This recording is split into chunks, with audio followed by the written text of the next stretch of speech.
uNkulunkulu akakulonda uphile uphushe uphumelele. Upastor Uningi obaleni ufanele ukuthi yiba uyimember yiba umlandeli nikela kwi-channel bese uyisebenzisa le number kuswa ngo9 ekseni kuya ntambama Monday to Friday awungi WhatsApp uyafona kuphela. Uxolile wakamazibu kosanibona ninjani empilweni mina ngigqoke ingubo zasejele ukuphupha egqoke ingubo zasejele. She was wearing prison uniform, prison uniform, yeah, or prisoners uniform or prison uniform, I don't know.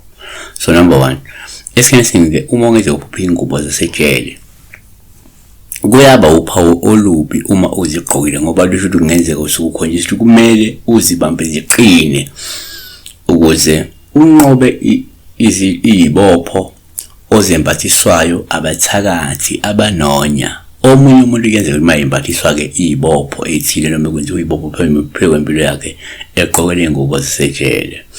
Number 2, ngokwesintu uma kanje uphupha ingubo zasejele kuba uphawu ongaba olubi uma uzigqokile ngoba lusho ukuthi kungenzeka umuntu osuke khonjiswe kunomuntu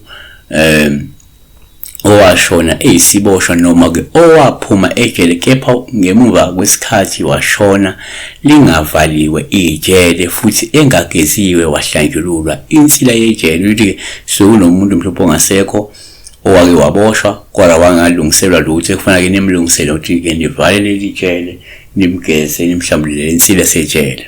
Number 3, kwesinye isikhathi uma kuba ingubo zasejele kuyaba upha olubi futhi uma uzigqokile ngasho ukuthi kungenzeka ukhonjiswa ukuthi kunomuntu okwembethe wena owashona enamacala emsamo manje kudingeka nimkhulule nimhlawulele lawo macala nimhlambulule. Abanye abantu kuyenzeka beshone benamacala emsamo so ingakho kuze ubese wena ngoba lo muntu umbethe wena bese wena ubonakala ugqokele izingubo zasejele nto wena umbethe umuntu onamacala asemsamo wala bekhayini.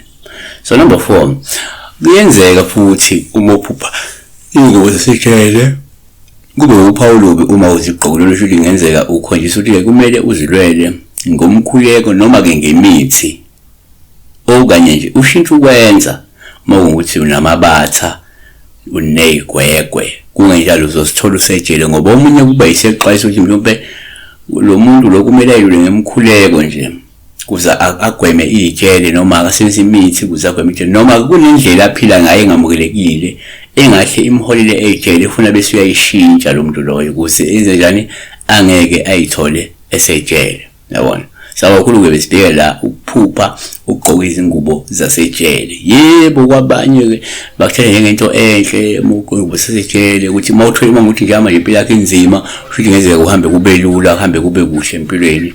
Siyathoba.